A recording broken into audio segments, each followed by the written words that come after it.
There is something deeply unsettling about the way the history of science is usually presented to us. We are told that human beings built the pyramids of Egypt around 3000 BCE, structures of astonishing precision, durability, and astronomical alignment. And yet, almost in the same breath, we are told that meaningful scientific thinking only truly began in Europe around the 16th century, with figures like Galileo, Kepler, and Newton, just to name a very few. That framing quietly asks us to accept an enormous logical leap that for nearly 4,000 years, humanity, already capable of organizing mass labor, manipulating materials at large scale, measuring land, tracking celestial cycles, and sustaining long-lived civilizations, somehow did not significantly deepen its understanding of the natural world. That idea collapses the moment we take it seriously, like human intelligence does not work in bursts separated by millennia of silence. Cultures do not master engineering, medicine, and astronomy and then collectively forget how to reason. Curiosity is definitely not episodic, it is a continuous process. When a story violates such basic principles of how knowledge evolves, the problem is not with history itself, but it's with how that history has been narrated. This podcast is about that narrative rupture. It's not an attempt to diminish modern European science, nor to romanticize the past. Rather, it's an attempt to restore continuity, to show that science did not suddenly appear in early modern Europe, but was a result of a very long human process in which Africa, and particularly ancient Egypt, played a foundational role. One of the most powerful illusions in modern education is the idea that science is largely a product of the last 4 or 5 centuries. School curricula often jump rapidly from ancient monuments to Greek philosophy and then leap forward to the scientific revolution, creating the impression that very little of scientific importance happened in between. This compression is not simply a matter of saving time. I think it reflects a deeper conceptual bias. Over the last few centuries, science came to be defined in a very specific way as knowledge written in European languages, essentially, formalized mathematically using symbolic notation, produced within universities or academies, and published in books or journals. This institutional definition was then projected backward onto all of history. Knowledge that did not meet these criteria, no matter how effective, sophisticated, or empirically grounded, was excluded or demoted to the status of myth, craft, or superstition. Once science is defined this narrowly, it becomes easy to claim that it kind of began in Europe. But this is a definitional maneuver, not a discovery. It confuses one historical form of knowledge production with the entirety of human inquiry into nature. The result is a story that centers Europe, not because Europe alone thought scientifically, but because Europe later controlled the institutions that decided what counted as science in the first place. Ancient Egypt was not a civilization of mystical guesswork. It was a society grounded in long-term observation, standardization, and practical experimentation. Egyptian surveyors used geometry to re-establish land boundaries after the annual flooding of the Nile, a task that required repeatable measurement techniques and reliable mathematical reasoning. Architects and engineers demonstrated deep empirical understanding of load distribution, structural stability, material properties, and alignment when constructing monuments whose precision still challenges our modern explanations. Egyptian astronomy was not abstract speculation, but systematic sky watching. The tracking of stars, planets, and seasonal cycles was integrated into agriculture, religion, and governance. The heliacal rising of Sirius, which coincided closely with the Nile flood, was observed, recorded, and used as a calendrical anchor for centuries. Such long-term consistency is only possible when observations are compared, corrected, and transmitted across generations. Egyptian medicine further undermines the idea that science was primitive. Medical papyri reveal diagnostic reasoning, differentiation between symptoms and causes, surgical procedures, pharmacological treatments, and an anatomical awareness grounded in experience rather than myth. The use of standardized units of measurement across centuries reflects institutional discipline and cognitive rigor. These are the hallmarks of a scientific culture, even if its methods were expressed differently from modern laboratories. The belief that nothing significant happened between ancient Egypt and early modern Europe arises largely from a misunderstanding of how knowledge is preserved. For most of human history, knowledge advanced not through dramatic theoretical revolutions, but through slow refinement of practices.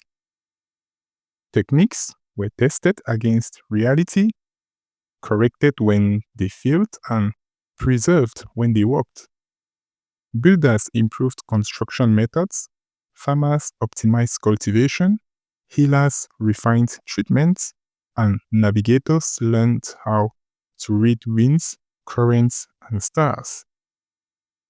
This form of progress rarely produces named geniuses or radical conceptual breaks, but it produces resilient civilizations.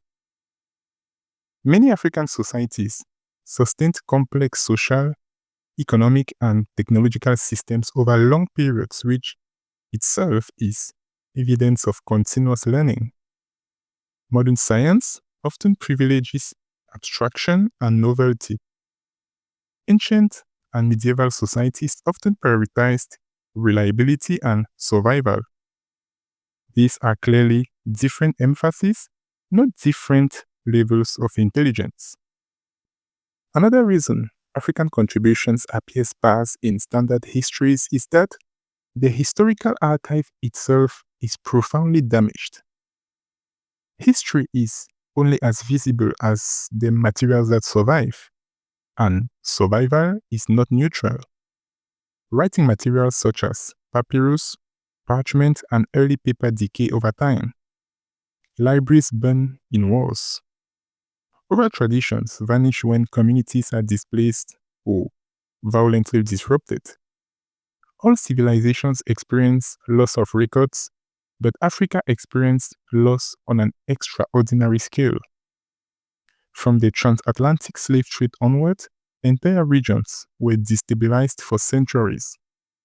Social structures that normally preserve knowledge, elders, scholars, guilds, priesthoods, schools, were systematically broken. Later, under colonial rule, indigenous systems of education were actively dismantled or delegitimized. Colonial administrations did not merely govern territory, they reorganized memory. Knowledge that was not legible to European categories was dismissed as superstition, folklore, or mere tradition, and therefore not worth preserving. Manuscripts were looted, sold, neglected, or even destroyed. Institutions that could have catalogued and transmitted African intellectual traditions were denied funding or shut down entirely. For example, Timbuktu alone had housed hundreds of thousands of manuscripts covering astronomy, mathematics, law, medicine, history, and philosophy. And guess what? Many remain untranslated today, meaning that their contents are effectively invisible to global scholarship. What survives in archives is only a fraction of what once existed, and absence in the archive has too often been misread as absence in reality. This is how historical silence is manufactured. When the mechanisms of preservation are destroyed, later historians inherit a distorted landscape and mistake damage for emptiness. The illusion of absence is then projected backwards as proof that nothing of significance ever existed. Knowledge has never belonged to one place. Throughout history, ideas moved along trade routes, migration paths, and centers of learning. Greek thinkers such as Thales, Pythagoras, and Plato were themselves aware of Egyptian intellectual traditions and acknowledged studying in Egypt. Later, during the Islamic Golden Age, scholars across North Africa and the Middle East preserved, critiqued, and expanded knowledge drawn from African, Greek, Persian, and Indian sources. Algebra, optics, medicine, astronomy, and experimental methods were refined within this interconnected world. Europe did not rediscover knowledge in isolation. It inherited a synthesis made possible by centuries of non-European scholarship. Translation movements brought Arabic, Greek, and earlier texts into Latin. Universities absorbed this material and gradually reframed it within European philosophical traditions. But as Europe's political and military power expanded, the story of how this knowledge arrived was simplified. The chain of transmission was shortened. Africa's role faded from view. Islamic scholars became mere preservers rather than innovators. Europe emerged in the narrative as the primary source of reason rather than one participant in a long relay of ideas. This reframing aligned conveniently with colonial ideologies that portrayed Europe as uniquely rational and others as intellectually dependent.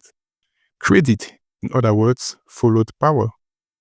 As Europe came to dominate global institutions of education, publishing, and science, it also came to dominate the historical narrative.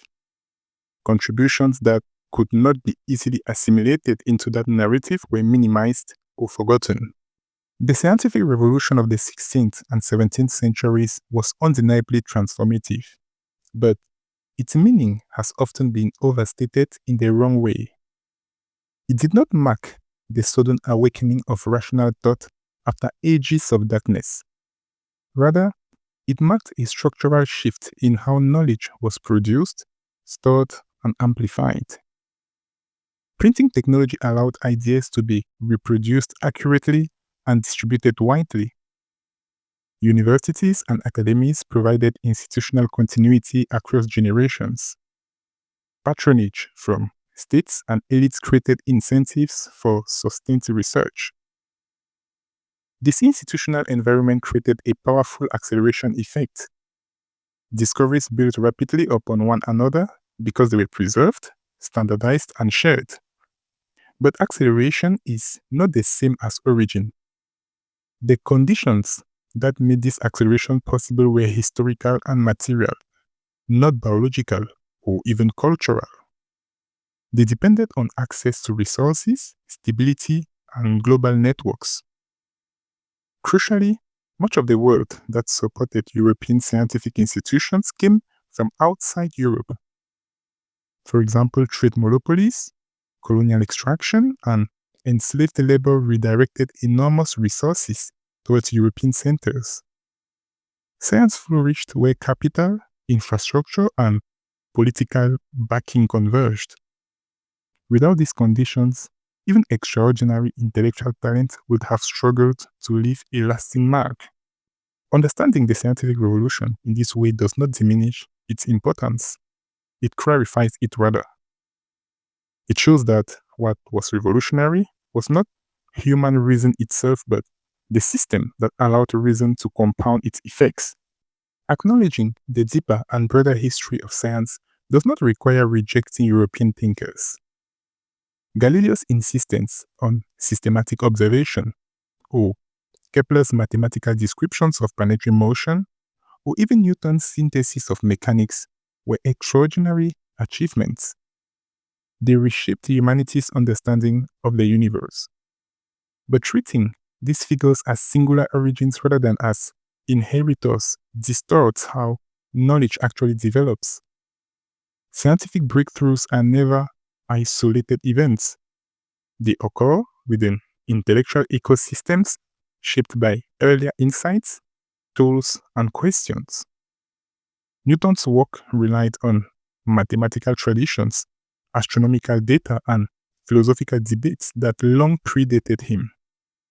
His famous remark about standing on the shoulders of giants reflects a genuine understanding of this continuity. Those giants include not only European predecessors, but scholars and practitioners from Africa, from the Islamic world, and beyond. Removing mythology from the history of science does not strip it of wonder.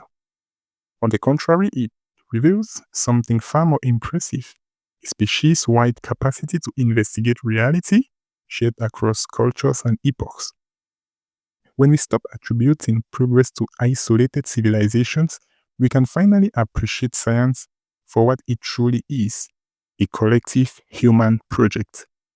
This discussion is not about resentment or cultural competition. It's about intellectual honesty. Science, as earlier noted, is a collective human endeavor built slowly across continents and centuries. When its history is selectively told, entire populations are cut from their intellectual ancestry, and that loss shapes how people think, how people imagine their place in the world. Africa did not lack intelligence or creativity. It lost continuity under violent historical conditions. Europe did not invent science from nothing. It inherited, formalized, and accelerated knowledge under particular institutional and material circumstances. Restoring this perspective does not diminish anyone's achievements. It restores balance, rather. Science did not definitely begin in the 16th century. It began when humans first tried to understand the world around them, the world in which they were found. And to the best of our knowledge, that story began in Africa.